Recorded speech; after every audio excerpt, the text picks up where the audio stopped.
Beate Kallenbach, je voudrais avoir un petit éclairage de votre part sur votre institut mène énormément d'expertise dans divers domaines. Est-ce que vous voyez une grande différence entre ce qui se pratique en Allemagne et ce qui se pratique en France? Est-ce qu'il y a des choses dont vous pourriez nous faire bénéficier que l'on ne fait pas assez en France et que l'on pratique chez vous?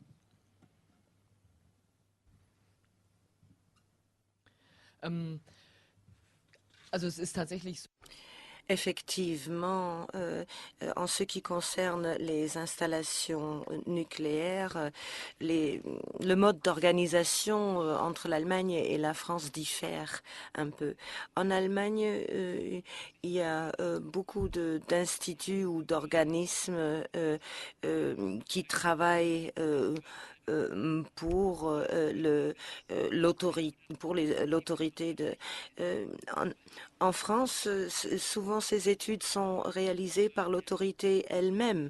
Je ne dis pas que tel ou tel système est meilleur que l'autre, mais il s'agit aujourd'hui euh, d'associer la population et de donner la possibilité à la population d'interroger ces experts. Et en Allemagne, cela signifierait que la population ne s'adresserait pas au même organisme qui a fait les expertises pour le gouvernement, mais on s'adresserait plutôt à d'autres organismes qui travaillent plutôt pour la population, les associations, etc. C'est ainsi que nous avons procédé pour le centre de stockage de Hassel. À l'époque, la région avait nommé 3 experts et ces 3 experts n'avaient jamais travaillé auparavant, ni pour le gouvernement, ni pour l'autorité. Peut-être on a aussi plus de choix euh, au niveau des experts. Mais c'est vrai que c'est délicat. Il serait peut-être utile même de mettre au point une équipe internationale et de faire venir des experts de l'étranger. Les commissions locales essayent effectivement, dans leur association, de faire un certain nombre d'expertises. En particulier, à propos de Fukushima, justement, il y a eu des études qui ont été menées par des équipes de sociologues sur la problématique du facteur humain. Et ça a été fait, disons, en dehors finalement des instances officielles. Alors, on Et nous demande aussi quel sera le rôle des CLI après le débat. Est-ce qu'elle aura toujours un rôle pendant et après la construction de CIGEO? la CLIS, Oui. normalement, elle est strictement dans la loi en plus. La CLIS est très particulière par rapport aux commissions locales d'information, en ce sens que elle a un budget qui lui est attribué dans, dans la loi et qui lui a permis justement de faire un certain nombre d'études scientifiques par cet institut américain, entre autres. Donc, et là, en plus, elle a fait faire une étude sur la géothermie et, par un institut suisse. Voilà.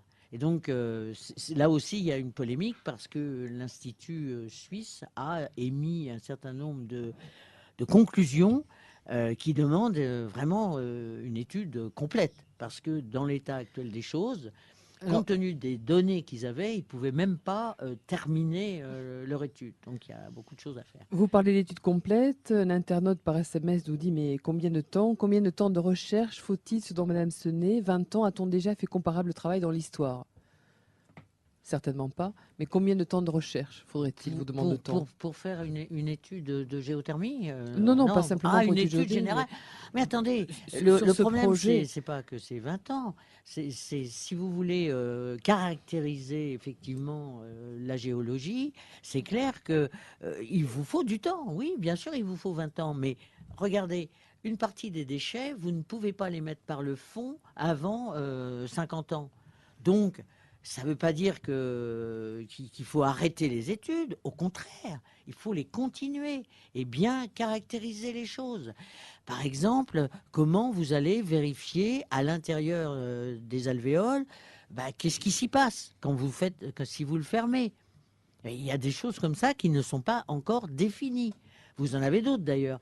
Et laissez-moi vous dire qu'il y a quelque chose qui me paraît pas correct. Par exemple, quand on parle des entreposages, on dit ils ne peuvent pas être pérennes parce que les colis vont pouvoir être mauvais. Mais pourquoi on ne prend pas les colis qu'on va mettre par le fond Parce que si les colis en surface s'abîment et très vite, pourquoi ceux qu'on va mettre par le fond, ils vont nous faire le plaisir d'aller plus longtemps? C'est pas possible. Bernard Donc il y a Laponche. quelque chose qui va pas dans la façon dont on définit tout ça. Et je vous dis, au niveau des commissions locales, faut pas oublier que leur décret d'application date de 2008 et il y a la mise en place, mais la mise en place est difficile parce que c'est pas facile d'obtenir des universités la prise en charge de cette discipline pour l'excellente raison que le nucléaire, en particulier les réacteurs, ça n'est plus de la recherche, c'est totalement industriel. Donc il faut que des cabinets d'experts essayent de se munir de la connaissance pour pouvoir le faire. Et c'est pas si simple. Bernard Laponche, vous vouliez compléter? Oui, deux choses. Une première, par rapport à ce que Beate a dit, cette pluralité de l'expertise en Allemagne est quelque chose de fondamental. En France, il n'y a pas Loco Institute. En Allemagne, il y a Loco Institute, il y a le Fraunhofer Institute, qui sont des instituts indépendants. Et une région peut prendre Loco Institute pour un jugement de caractère officiel, et elle peut prendre un autre pour un jugement critique par rapport à ce qu'a dit Loco Institute. Et donc, vous avez un foisonnement qui, en fait, fait la richesse des choses. Je pense que le système français, indépendamment du fait que ce soit CIGEO ou pas CIGEO, est beaucoup trop figé. C'est-à-dire ASN, IRSN, ANDRA, etc. Et tout ça ne vit pas suffisamment, ce qui pose un problème par rapport à la sûreté en particulier.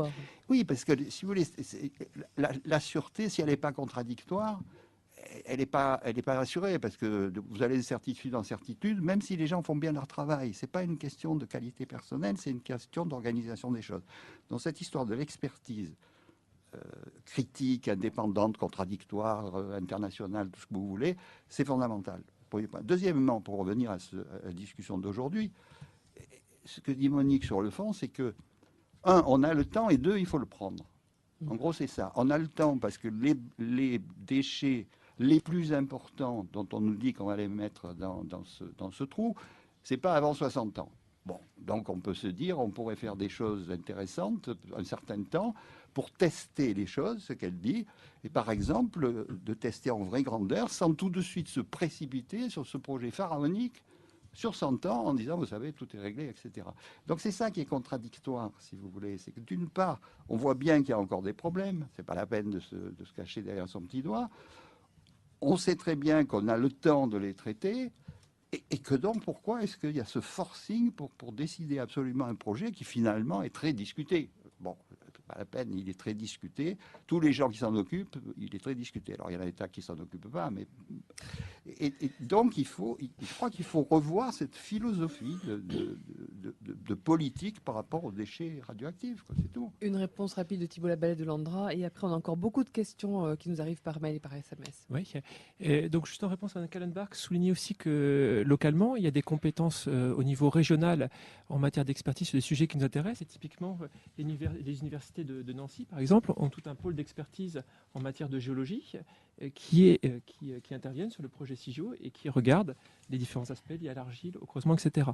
C'est l'occasion aussi de rappeler que les travaux sur lesquels se fondera la demande d'autorisation de création se fondent quand même sur un énorme corpus scientifique qui est acquis depuis tous les travaux qui ont été menés par la loi de 91 et qu'on est sur un projet qui prend son temps. Je rappelle que les déchets radioactifs dont on parle aujourd'hui, ils ont commencé à être produits avant que je naisse.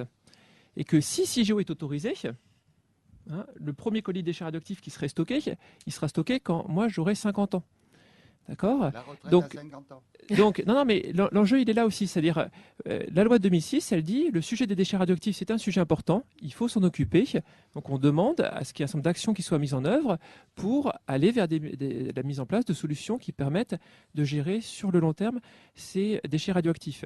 Ce qui est très clair, c'est que si le dossier de l'ANDRA, qui sera remis en 2015, n'est pas estimé complet par nos évaluateurs, eh bien, on prendra le temps de le prolonger et d'apporter les compléments qui sont nécessaires. Mais ce n'est pas une raison pour ne pas continuer le travail qui est en cours. Mais c'est Alors, pas ne pas parmi- continuer. Je vous dis que c'est le maître d'une certaine façon. Quand vous dites que vous avez tout fait depuis 91, excusez-moi, vous avez commencé à faire les études au laboratoire de Bure dans les années 2000. Vous n'allez pas me faire croire qu'en 5 ans, vous avez pu avoir des réponses à tout ce que vous vouliez. C'est pas possible. Alors- La géologie demande du temps. Oui. Et alors, ce temps, on l'a pris. Je rappelle qu'avant Non. le laboratoire, il y a eu des forages pour caractériser la roche qu'on étudie aujourd'hui au moyen du laboratoire. Il y a eu un premier temps qui est effectivement le temps de la caractérisation géologique.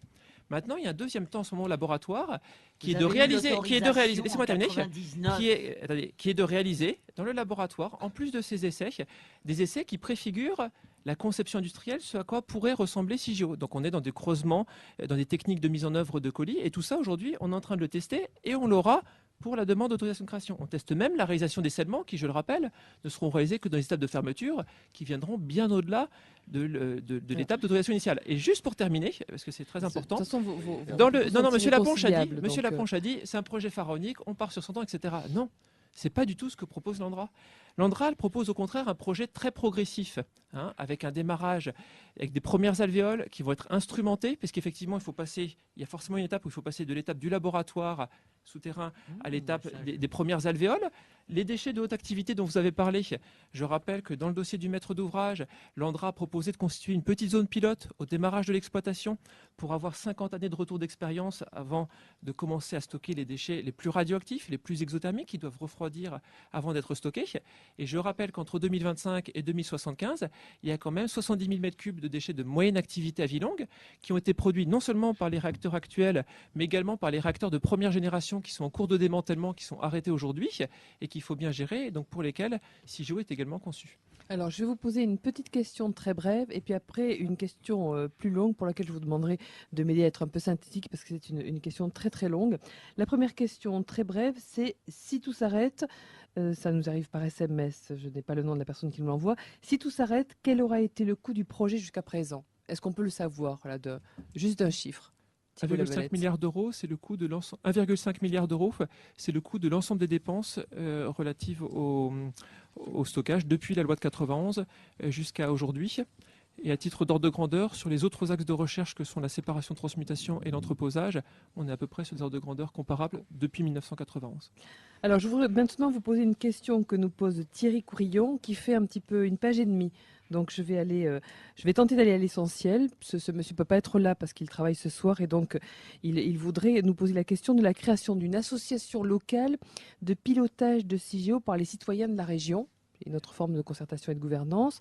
Il en propose un financement par prélèvement de 1% du montant total du budget, avec comme objectif de gérer les activités, les infrastructures, la gestion des logements, les aides aux travailleurs, le suivi du centre, avec une gouvernance interne de cette association qui comprendrait un représentant de CIGEO, un représentant de chaque département, de la région, de la commune, des communes limitrophes, 10 représentants de citoyens élus par les autres citoyens. Donc, est-ce qu'on peut dire à monsieur Courillon qu'il y a quelque chose qui ressemble déjà beaucoup à cela? Dans le CLIS, il y a quand même la moitié des élus. Enfin, dites-nous un mot. Il y a les élus de la région. Et donc, c'est eux qui gèrent, d'ailleurs, un groupement d'intérêts, un GIS, je ne sais plus. Peu importe. On va le retrouver. C'est un groupe ou un GIE d'intérêt économique, ça doit être ça. C'est plutôt GIE. Donc il y a effectivement. D'ailleurs, c'est un des reproches parce qu'effectivement, il y a une manne qui est distribuée. Et bon, c'est toujours la même chose. C'est pour le développement des communes, mais c'est pas seulement. C'est pour effectivement exercer le contrôle. Disons, ils ont des rapports et ça leur permet ils ont un attaché scientifique, etc. Et ils ont la possibilité de faire examiner les dossiers par des scientifiques extérieurs. Donc ils l'ont fait avec Et donc d'avoir des un œil Américains, oui. critique, comme on en parlait Voilà, tout à l'heure. exactement. Une autre Et ils question. peuvent faire des mesures dans l'environnement, parce que ça, c'est aussi une demande, c'est d'avoir un point zéro autour référence. CIGEO. Oui, voilà. Une autre question qui nous arrive par SMS. Et si on ne fait pas CIGEO, on accepte alors de ne pas s'occuper des déchets. Est-ce bien responsable et éthique? Bernard Laponche, notre expert indépendant, Global Chance. Si on ne s'occupe pas de CIGEO, si on ne fait pas CIGEO. Écoutez, il y a actuellement en France énormément de déchets qui sont répartis dans des entreposages divers et variés. Il y a déjà ceux de l'Andra qui sont à la Manche, à La Hague, à Montpellier, à Soulaine. Et ce sont des déchets qui sont destinés à rester là parce qu'ils sont de faible activité, mais qui seront quand même surveillés pendant 300 ans. Bon. Deuxièmement, il y a des déchets qui sont les combustibles irradiés, qui sont dans des piscines auprès des réacteurs. C'est de l'entreposage. Après quelques années, la plupart d'entre eux vont à La Hague où ils sont retraités. Ils sont entreposés puis retraités, ce qui produit du plutonium, de l'uranium appauvri, des produits de fission et des transuraniens qui sont transformés en verre. Là, vous êtes juste en train de nous dire qu'il y a déjà beaucoup de déchets. Il y a déjà beaucoup de déchets. Et sur ces déchets actuels, il y a déjà des problèmes. En particulier sur les piscines de combustibles irradiés qui ne sont pas bunkérisées. Donc ce que nous disons, c'est que l'état actuel des déchets, que ce soit les déchets résidus des mines, que ce soit certains centres de l'Andra, que ce soit les piscines de combustibles irradiés, que ce soit les déchets MOX qui ne sont pas retraités, que ce soit les tonnes de plutonium qui sont stockées à La Hague, il y a énormément de choses à faire pour déjà sécuriser cette situation. Donc le problème n'est pas ne pas faire CIGEO, ce serait ne rien faire. Ne pas faire CIGEO, ça voudrait dire mettre d'une part la priorité sur ce qui doit être fait aujourd'hui sur les déchets tels qu'ils sont, dans les entreposages tels qu'ils sont, et deuxièmement, poursuivre des travaux ou des recherches, etc., sur la question, soit en particulier de l'entreposage. Donc, ce n'est pas du tout de dire si on ne fait pas CIGEO, on ne s'occupe de rien et tout est De toute façon, fini. il y a des entreposages. Ils sont à Cadarache, ils sont à Marcoule, ils sont à Pierrelatte, ils sont à Tricastin, ils sont à Saclay, ils sont un peu partout. Et il y en a sur les sites de centrales. Sur les sites de centrales, vous avez aussi des déchets qui sont entreposés et qui, pour partie, peuvent aller à Soulaine, mais que pour partie. Donc, vous avez vraiment... Et ça, je signale quand même que c'est dans l'inventaire de l'Andra et que on peut effectivement savoir sur son site qu'est-ce qui se trouve. Hein, c'est pas un secret, je veux dire, mais ça montre l'ampleur du problème, parce qu'il y a à revoir tout ce qui a été fait. On est en train de reprendre des fosses qui se trouvent en pleine terre à Cadarache, et ça demande un gros travail. On revoit aussi plein de choses à Arriva La Hague, parce que à Arriva La Hague, ça a commencé à fonctionner dans les années 66 et c'est en cours. Il y a un certain démantèlement qui est en cours. Et ça, oui, par Marcoule. Marcoule, c'est en plein démantèlement. Donc ça veut dire que, et sur les sites de centrales, il y a aussi des démantèlements. Ce qui fait que actuellement, compte tenu du fait qu'il manque un certain nombre de sites de stockage, parce qu'ils n'existent pas et il faut les concevoir et les parler avec la population, eh bien, il y a effectivement l'autorité de sûreté vient de demander qu'on étudie des entreposages sûrs qui permettent d'attendre un peu pour pouvoir... Parce qu'effectivement, on n'a pas démantelé un certain nombre de réacteurs et ça pose problème.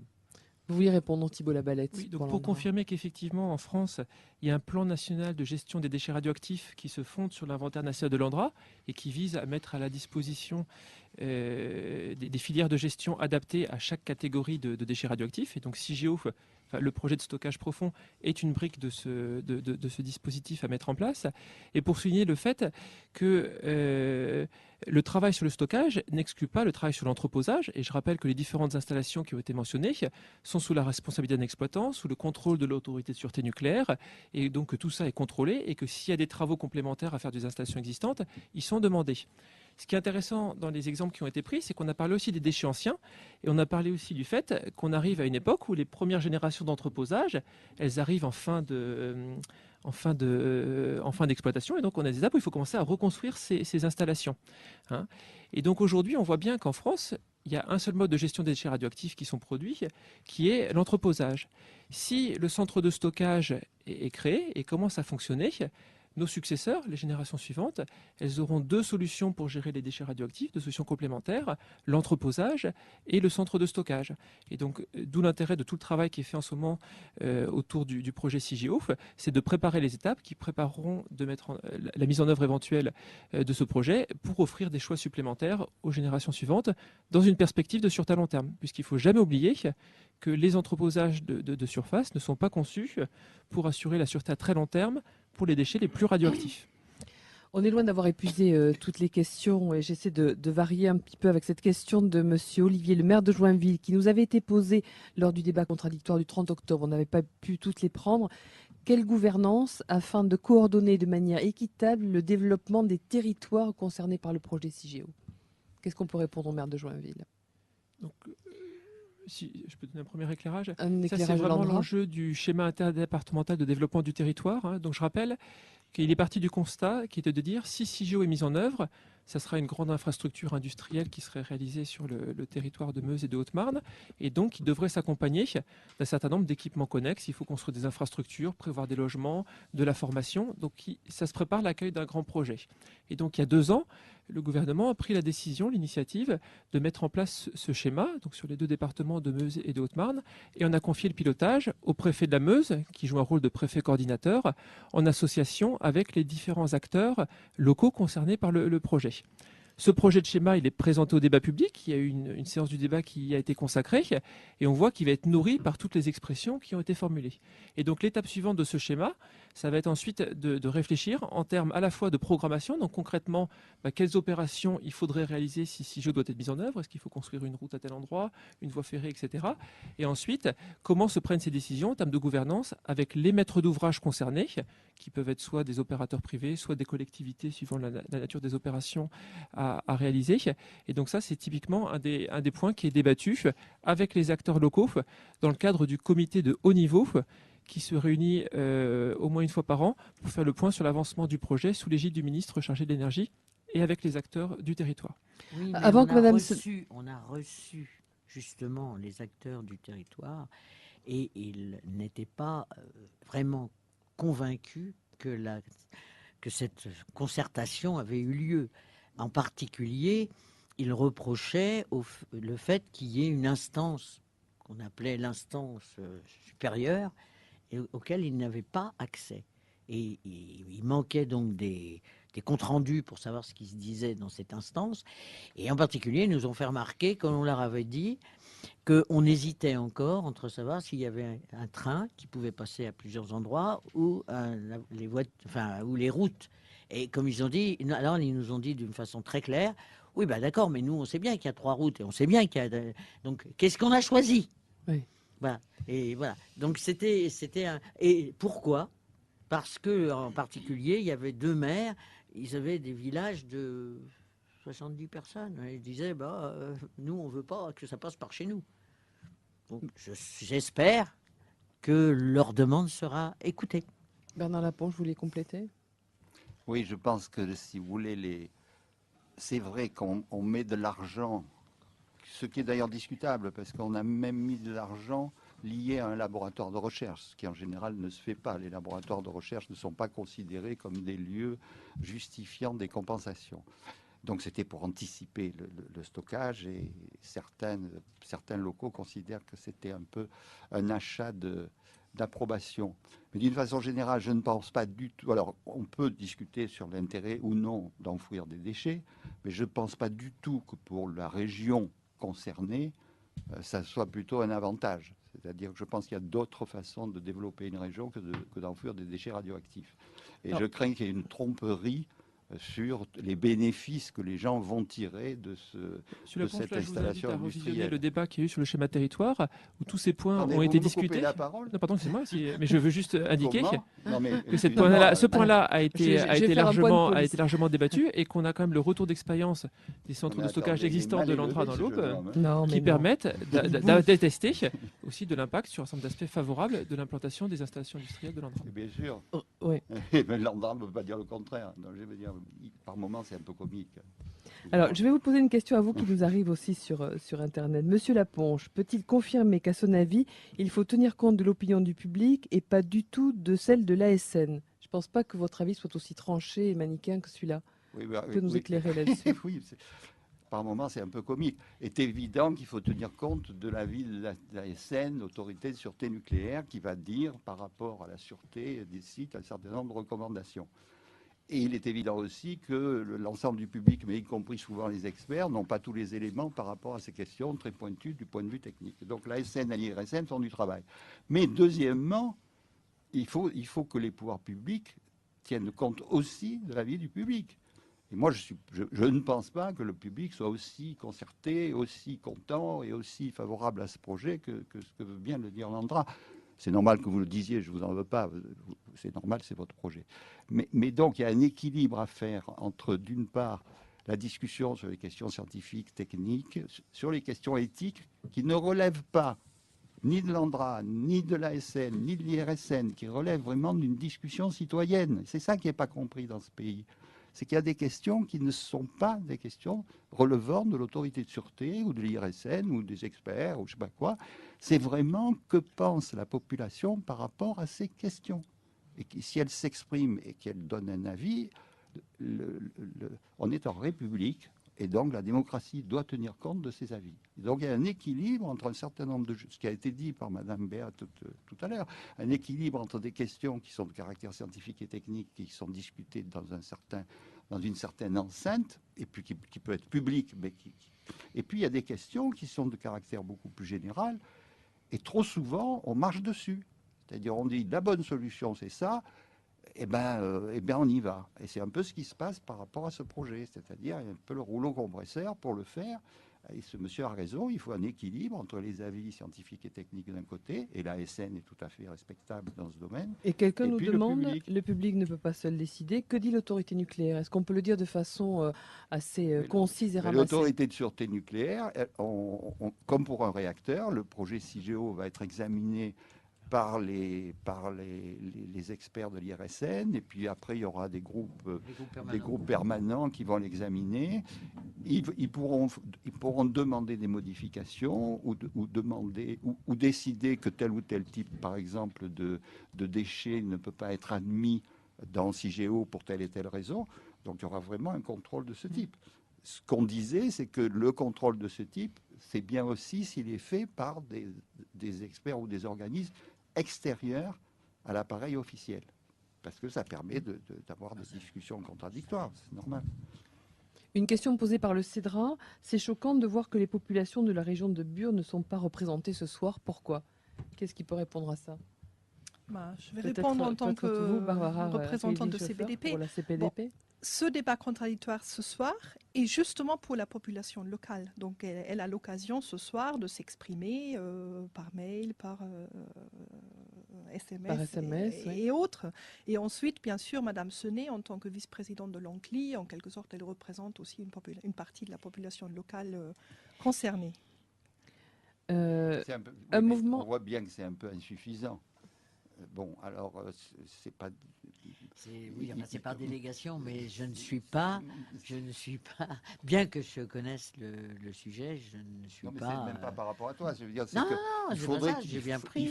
Il faut qu'il y ait quelque je ne suis chose pas de local. réel, quoi, par rapport au public. Et je comprends la Le débat frustration sur des Internet, locaux. vous êtes en train de dire que le débat sur Internet ne remplace pas le débat sur sûr. place, on en est bien conscient. Par contre, ça, juste pour rajouter que en Meuse-Haute-Marne, les gens sont assez attachés aussi à la presse locale, etc. Et souligner aussi qu'il y a un lien au travers du débat via les articles qui sont publiés chaque semaine avant le débat et qui sont lus. On a des retours au niveau local sur ce point-là qui permettent aussi d'apporter un ensemble d'éléments. Et moi, ce dont je peux témoigner, par exemple, c'est ce week-end, on a accueilli 150 personnes de Meuse-Haute-Marne sur le site du laboratoire pour visiter les galeries souterraines. Et il y a un réel intérêt pour les différents sujets dont on parle en ce moment. Et on parle beaucoup, moi je trouve qu'on parle beaucoup ce soir d'expertise, alors que ce soit au niveau des différentes instances de l'État, d'expertise pluraliste, etc. Mais ce dont je peux aussi témoigner, c'est que moi, quand je vais au Meuse-Haute-Marne, que je rencontre des maires qui suivent ce projet depuis ses tout débuts, depuis 20 ans, hein, ils entendent les différents avis, ils écoutent ce que dit l'ANDRA, ils écoutent ce que disent les différents intervenants, et ils ont des questions extrêmement précises et de très bon sens et très pointues sur les sujets sur lesquels nous travaillons. Et donc, pour prendre un exemple, aussi pour montrer qu'on essaie d'associer également les riverains de ce projet, on a bien entendu, et ça, il y a eu pas mal d'expressions au travers du débat public, sur l'attention qu'apportent les gens du territoire, par exemple, à la qualité des eaux sur le site actuel. Donc l'ANDRA a mis en place tout un dispositif de surveillance pour établir un état initial des eaux de surface du site. Et l'initiative que nous avons prise et qui pourrait être élargie à d'autres domaines de CIGEO, c'est outre l'ensemble des experts qui sont capables qui connaissent ces différents sujets-là, on a également invité des représentants, mais vraiment du territoire très proche, donc à la fois des associations, des entreprises qui sont implantées très localement, même des riverains, des habitants de la zone. On les a invités pour venir discuter avec eux. Pour vous, ça serait quoi les paramètres qui sont importants pour vous à surveiller ? D'accord ? Et donc l'idée, c'est de nous aider aussi à concevoir le dispositif de surveillance qui, outre les exigences réglementaires, qu'est-ce que les gens attendent concrètement ? D'accord ? Et on a eu une première réunion, un échange qui a été assez intéressant, et donc on va continuer cette démarche-là.